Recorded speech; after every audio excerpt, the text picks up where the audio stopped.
नमस्कार दोस्तों, मैं हूं आद्या शंकर त्रिपाठी और मेरे चैनल पर आपका स्वागत है। तो दोस्तों, आज हम बहुत ही ट्रेंडिंग सब्जेक्ट है एक, जो कि सुप्रीम कोर्ट में भी इसमें काफ़ी हलचल मचा हुआ है और काफ़ी इस पे देश में भर में जो है चर्चा हो रही है। वो सब्जेक्ट है राजद्रोह और देशद्रोह। तो बहुत कन्फ्यूजन है लोगों में कि देशद्रोह क्या होता है और राजद्रोह क्या होता है। तो ये एक, जब अंग्रेजों का शासन था तब से जो आईपीसी बनी थी और उसमें एक धारा है 124 ए, 124 का, जो कि राजद्रोह को परिभाषित करती है। तो उस समय जो उस धारा को बनाने का उनका उद्देश्य था, वो इसलिए था कि उपनिवेशवाद उनकी पूरी दुनिया में शासन थी और उस समय में उनके सरकार के खिलाफ, उनके जो जहाँ जहाँ शासन था उसके खिलाफ जो भी लोग आवाज़ उठाते थे, उन आवाज़ों को, उन आंदोलनों को और उन प्रदर्शनों को दबाने के लिए एक्चुअली इस धारा का निर्माण किया गया था और भारतीय दंड संहिता में इसको रखा गया था 124 ए। हमारे भी बहुत सारे स्वतंत्रता संग्राम सेनानी जो भारत सर उस समय में इंडिया गवर्नमेंट, माफ़ कीजिएगा, जो अंग्रेज़ों के शासन के समय में आज़ादी की लड़ाई लड़ रहे थे, तो उनके विरुद्ध भी इस प्रकार की धाराएं लगती थी राजद्रोह के विषय में। और ये धारा परिभाषित है 124 ए के बारे में। तो इसके बारे में मैं विस्तार से जो है आज आपको बताऊंगा कि वास्तव में भारतीय दंड संहिता की धारा 124 ए जो राजद्रोह है उसकी परिभाषा क्या है, और 121 जो देशद्रोह है उसकी परिभाषा क्या है, और क्यों कंफ्यूज हो जाते हैं लोग 121 और 124 ए में। 124 ए को हटाने के लिए कई दिनों से कई राजनीतिक दल मांग करती रही हैं, देश की जनता भी मांग करती रही है और सुप्रीम कोर्ट तो काफ़ी लंबे समय से इस पर विचार कर रही है। बहुत सारी याचिकाएं सुप्रीम कोर्ट में लगी हुई हैं और इससे संबंधित खबरें प्रकाशित होती रहती हैं। और इधर 3-4 दिनों से, 5 दिनों से तो सुप्रीम कोर्ट 124 ए पर बिल्कुल अड़ गई है और किन किन विषयों पर अड़ गई है और केंद्र सरकार से उसकी ठन गई है। अभी आपको जैसा कि मालूम ही है, केंद्र सरकार ने अभी नए बिल लाए हैं जो भारतीय दंड संहिता है और दंड प्रक्रिया संहिता है और इंडियन एविडेंस एक्ट है। इन तीनों एक्ट को संशोधित करके एक नया भारतीय न्याय शास्त्र लाने जा रही है। तो इसकी भी थोड़ी सी हम चर्चा करेंगे। और ये चर्चा हम शुरू करें दोस्तों, इससे पहले आप मेरे इस चैनल को सब्सक्राइब ज़रूर कर लीजिए, क्योंकि सब्सक्राइब करने से मेरा ये सब्सक्राइबर फैमिली जो है, जो मैं आपके साथ जुड़ता हूँ, ये बड़ी होती है और मेरा चैनल ग्रो करता है। तो दोस्तों, आइए हम अब शुरू करते हैं। हाँ, एक बात और बता दूं दोस्तों कि मेरे चैनल में ज्वाइन का जो बटन है वो आ गया है। आप चाहें तो मेरे इस चैनल को, उसमें जो लेवल है 1 2 3, जैसा आप चाहें उसको ज्वाइन कर सकते हैं और मेरे इस चैनल को सहयोग कर सकते हैं और उसमें जो भी सुविधाएं आपको दी गई हैं वो आपको दी जाएंगी। तो हम अब चलिए आगे शुरू करते हैं दोस्तों। हम जानते हैं कि 124 ए भारतीय दंड संहिता में वास्तव में किस वास्तविक शब्दों में परिभाषित है। तो एक्चुअली वो मैं आपको पढ़ के सुनाता हूँ कि 124 ए राजद्रोह, 124 का राजद्रोह कहता क्या है। ये कहता है, जो कोई बोले गए या लिखे गए शब्दों द्वारा या संकेतों द्वारा या दृश्य रूपण द्वारा या अन्यथा भारत में विधि द्वारा स्थापित सरकार के प्रति घृणा या अवमान पैदा करेगा या पैदा करने का प्रयत्न करेगा, अप्रीति प्रदीप्त करेगा या प्रदीप्त करने का प्रयत्न करेगा, वह आजीवन कारावास से जिसमें जुर्माना जोड़ा जा सकेगा या 3 वर्ष तक के कारावास से जिसमें जुर्माना जोड़ा जा सकेगा या जुर्माने से दंडित किया जाएगा। तो ये वास्तविक परिभाषा है। इस परिभाषा के अंतर्गत जो स्पष्टीकरण है, अप्रीत पद के अंतर्गत अभक्ति और शत्रुता की समस्त भावनाएं आती हैं। और इसके लिए एक स्पष्टीकरण भी दिया गया है। स्पष्टीकरण क्या है?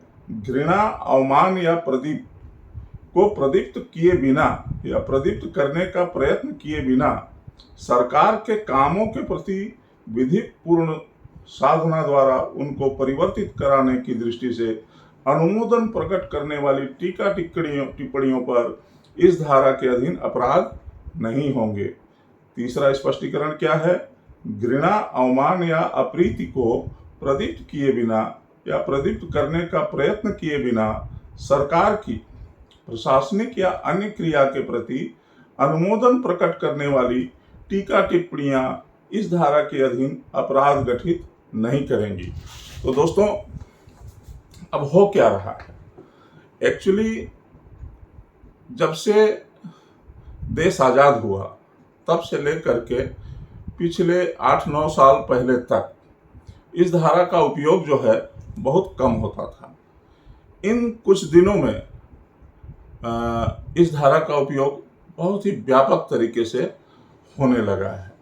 तो इसलिए इस धारा के विषय में चर्चा जो है माननीय न्यायालयगण, माननीय राजनीतिक दल और जो सिविल सोसाइटी के लोग हैं, पत्रकार लोग, एडिटर गिल्ड जो पत्रकारों की एक अपनी संस्था है, इन लोगों के द्वारा व्यापक रूप से चर्चा की जा रही है।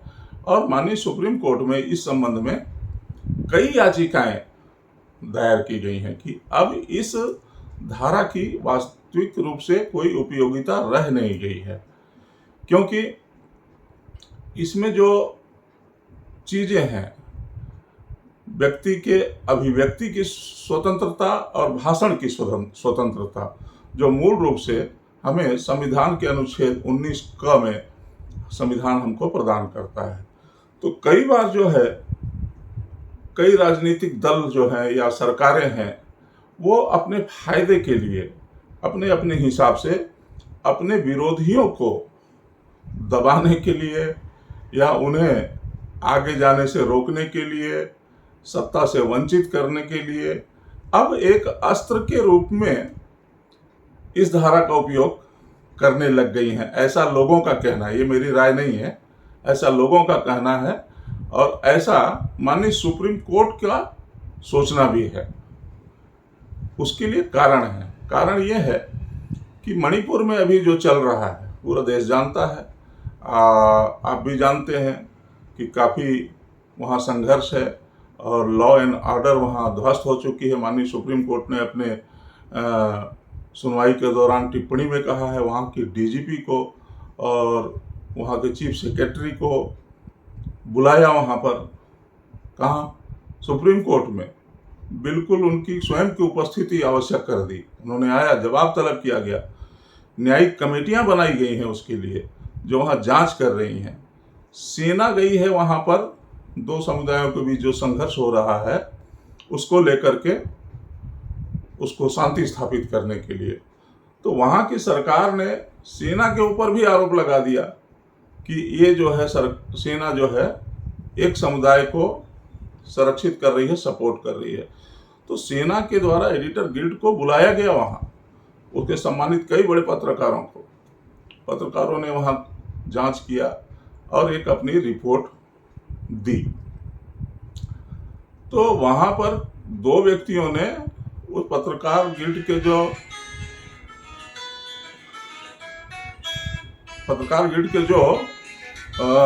व्यक्ति गए थे वहाँ पर, उनके विरुद्ध भी एफआईआर कर दिया। जब उनके विरुद्ध एफआईआर कर दिया और जो एफआईआर की धाराएं थी उन धाराओं में भी राजद्रोह की धाराएं थी।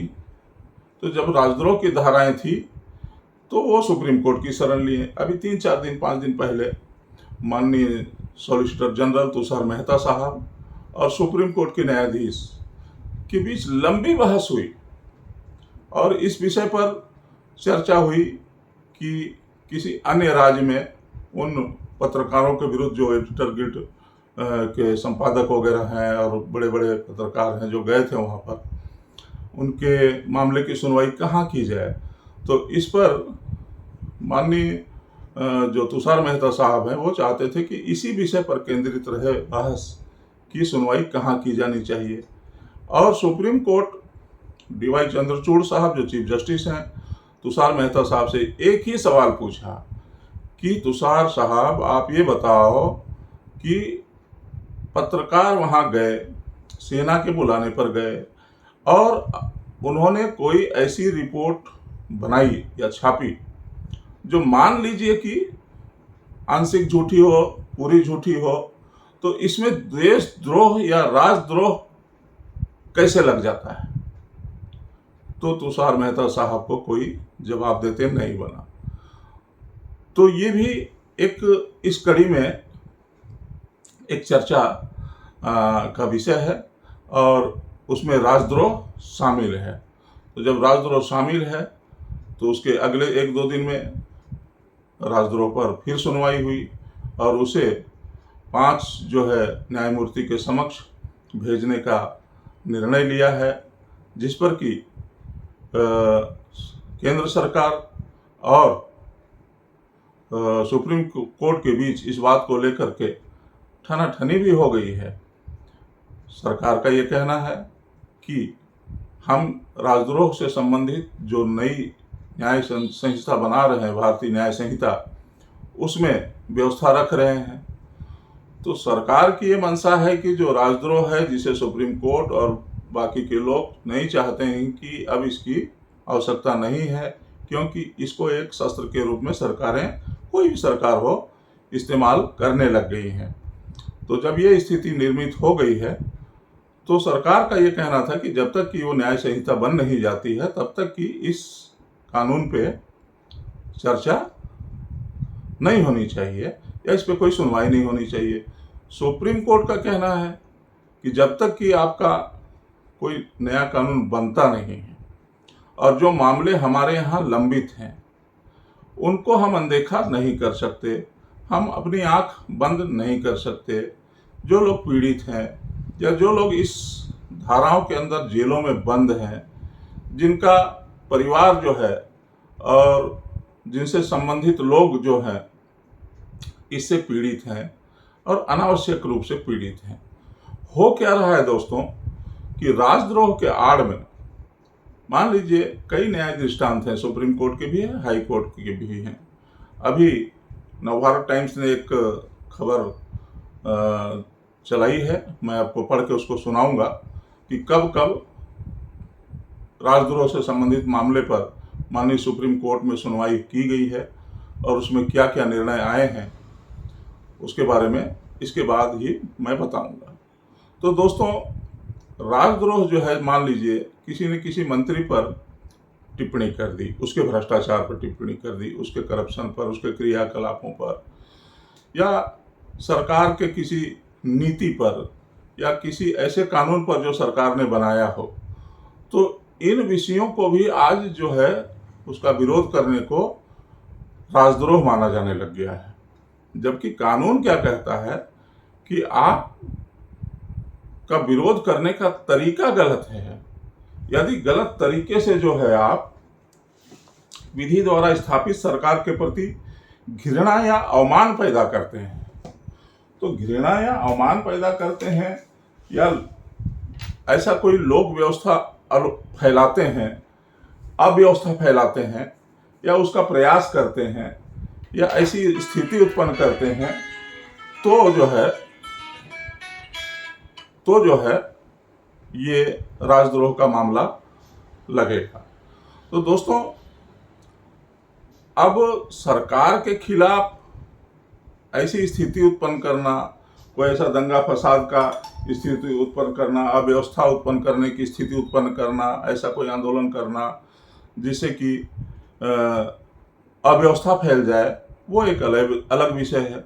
लेकिन सरकार के क्रियाकलापों के खिलाफ, गलत नीतियों के खिलाफ, किसी सरकार के मंत्री के खिलाफ जिसकी आलोचनात्मक रूप से जो टिप्पणी की गई है, वो चीज को भी आज राजद्रोह में शामिल कर लिया गया है। तो एक प्रकार से राजद्रोह का ये दुरुपयोग हो रहा है, ऐसा सुप्रीम कोर्ट का मानना है और बहुत सारे राजनीतिक दलों का भी मानना है। तो राजद्रोह के विषय में आपने दोस्तों समझ लिया। अब मैं आपको देशद्रोह, जो धारा 121 भारतीय दंड संहिता की है, उसमें इसको परिभाषित किया गया है।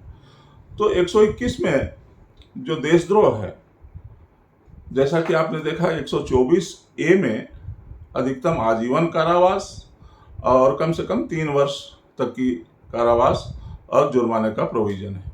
लेकिन 121 में जो प्रोविजन है, मृत्यु दंड तक का प्रावधान है दोस्तों। ये है देशद्रोह। देशद्रोह और राज्यद्रोह, ये दोनों में बेसिक अंतर है और कई लोग जो है दोनों को मिला देते हैं। तो ये दोनों को मिला देने से कंफ्यूजन की स्थिति आ जाती है।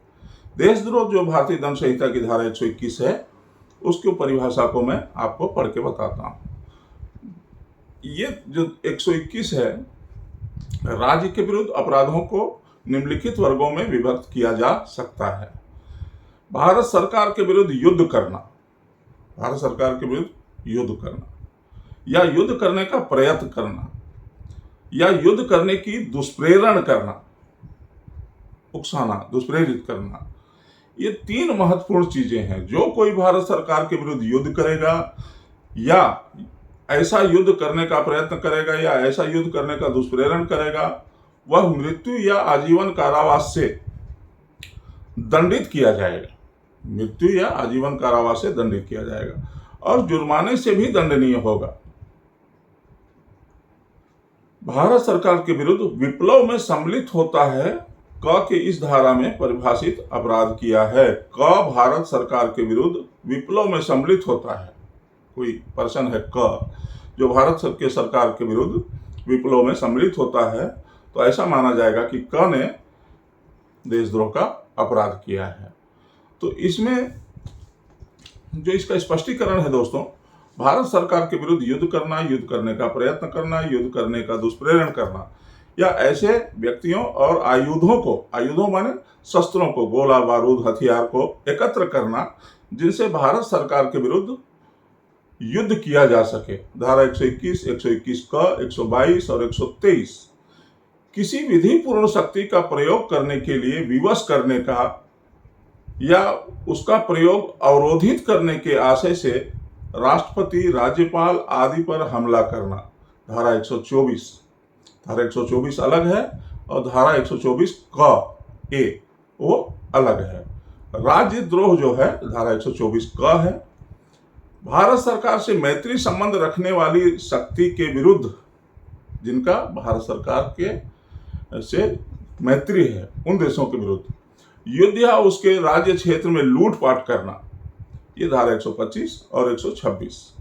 स्वेच्छा या उपेक्षावश राज कैदी को निकल भागने देना, जो राज कैदी है उसको स्वेच्छा से या अपनी उपेक्षा से, गलती से उसको भागने में सहायता देना या बचाना या शरण देना, ये जो है धारा 128 और 130 में है, वो अलग विषय है।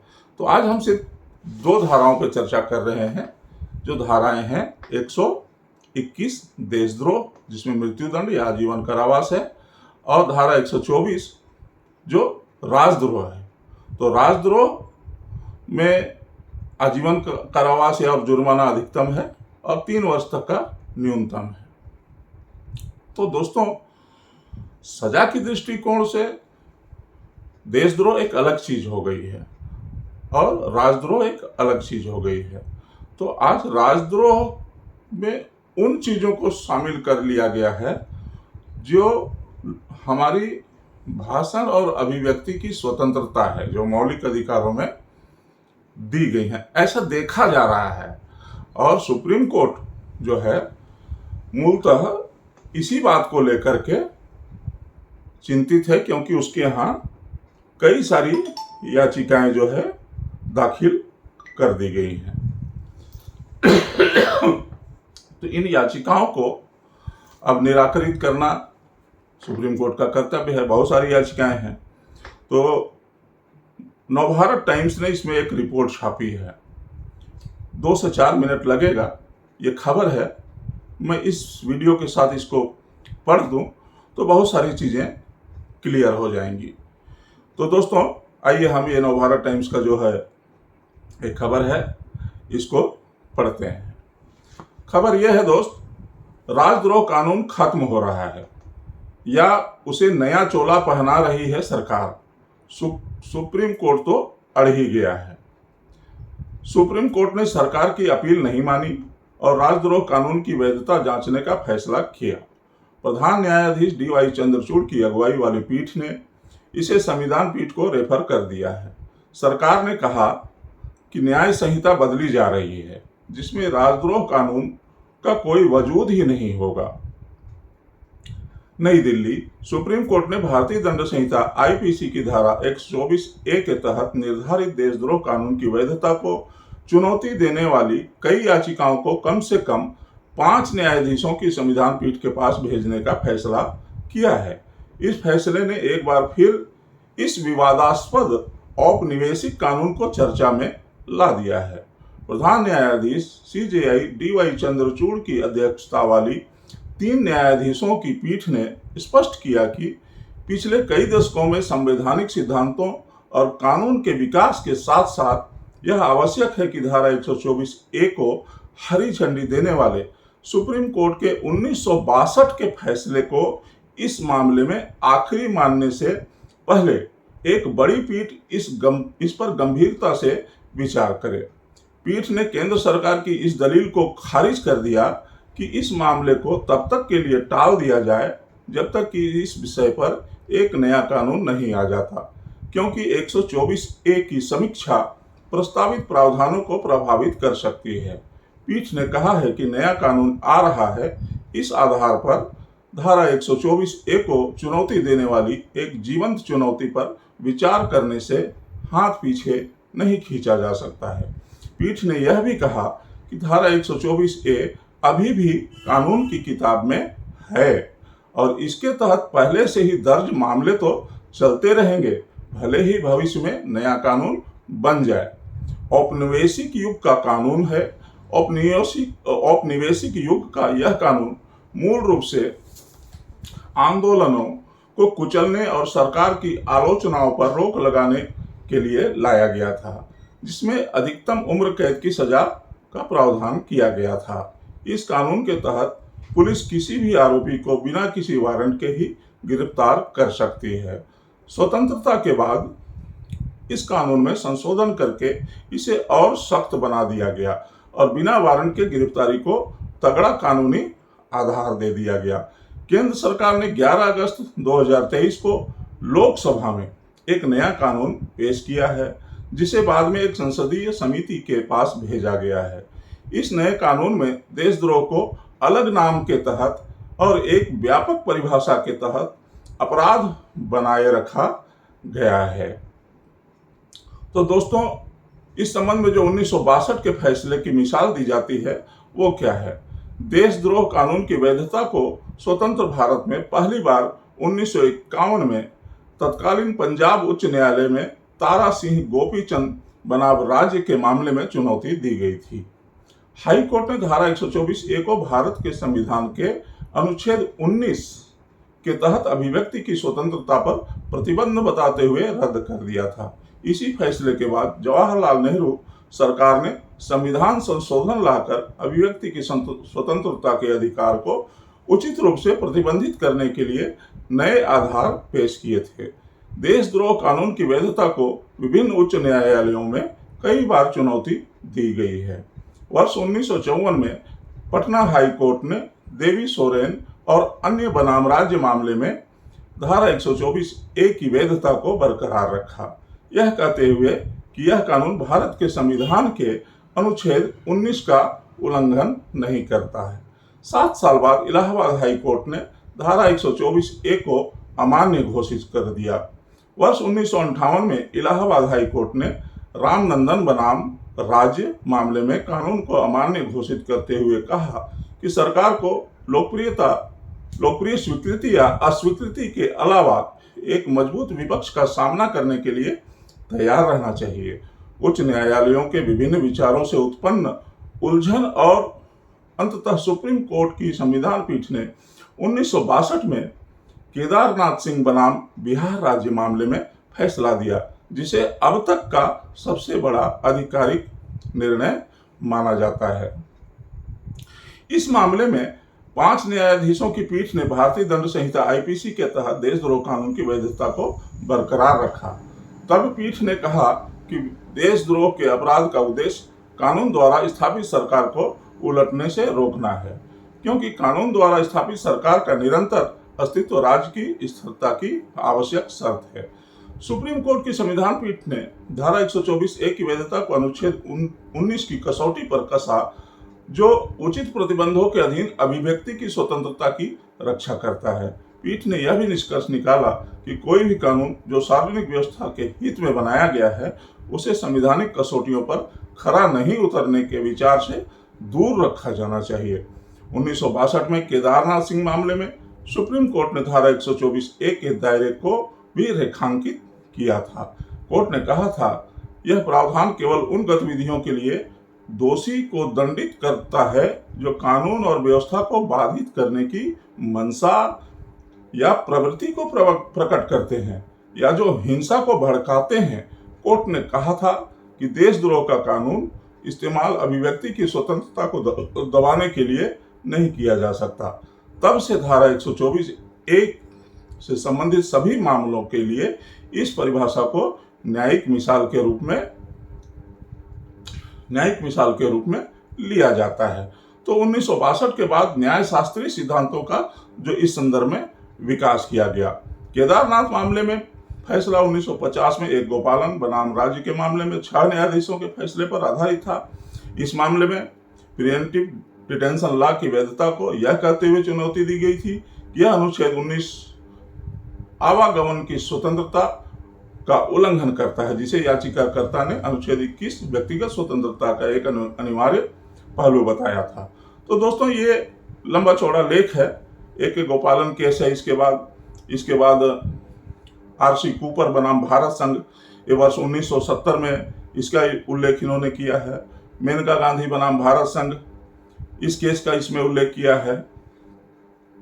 और आगे का जो रास्ता है, सुप्रीम कोर्ट ने मंगलवार यानी कल को कम से कम 5 न्यायाधीशों की पीठ की जरूरत बताते हुए कहा है कि 1962 के फैसले में चर्चा इस पर प्रकाश डालती है कि धारा 124A का परीक्षण अनुच्छेद 19 के मापदंडों पर किया गया था, क्योंकि उस समय संवैधानिक स्थिति यह थी कि किसी कानून को चुनौती केवल इस विशिष्ट मौलिक अधिकार का हवाला देकर दी जा सकती है। तो सुप्रीम कोर्ट ने अपने रेफरेंस ऑर्डर में कहा है, जिस समय संविधान पीठ ने इस संविधान की वैधता पर फैसला दिया था, उस समय यह चुनौती की धारा 124A संविधान के अनुच्छेद 19(1)(a) का उल्लंघन करती है। केवल उस अनुच्छेद के आधार पर ही परीक्षण की गई थी। इसे माफ कीजिएगा, इसे उस समय इस न्यायालय द्वारा निर्धारित संवैधानिक स्थिति की पृष्ठभूमि में पढ़ा जाना चाहिए। इस आधार पर कोई चुनौती नहीं दी गई थी कि धारा 124A अनुच्छेद 14 का उल्लंघन करती है, और न ही संविधान पीठ के पास अनुच्छेद 14 के आधार पर इस प्रावधान की वैधता पर विचार करने का अवसर था। तो दोस्तों, आपने देखा कि एक लंबी चर्चा सुप्रीम कोर्ट में राजद्रोह धारा 124 को लेकर के चल रही है, जिसे कि माननीय सुप्रीम कोर्ट ने और हमारे चीफ जस्टिस साहब ने, DY चंद्रचूड़ साहब ने, इसे 5 न्यायाधीशों की संवैधानिक पीठ के समक्ष भेजने का निर्णय लिया है।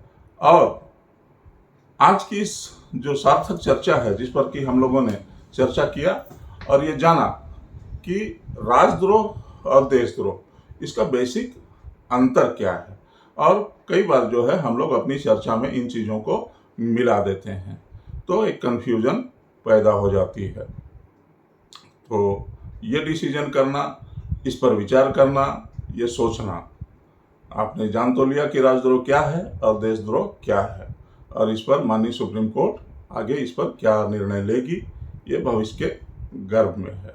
तो दोस्तों, अगर ये मेरा वीडियो और एक ये नया प्रयोग जो आज हम लोगों ने इस वीडियो के माध्यम से किया है, जो ट्रेंडिंग मुद्दे होते हैं, जो माननीय सुप्रीम कोर्ट में चल रहे होते हैं, जिसे देश और दुनिया के लोग जानना चाहते हैं, इस पर भी हम लोग यदि चर्चा करते हैं तो ये आप सुझाव भेज सकते हैं कि इस प्रकार की वीडियो जो खबरों के साथ विभिन्न मुद्दों पर सुप्रीम कोर्ट के जो फैसले आते हैं समय समय पर, उसके साथ हम ये चर्चा करते हैं तो कैसा रहेगा।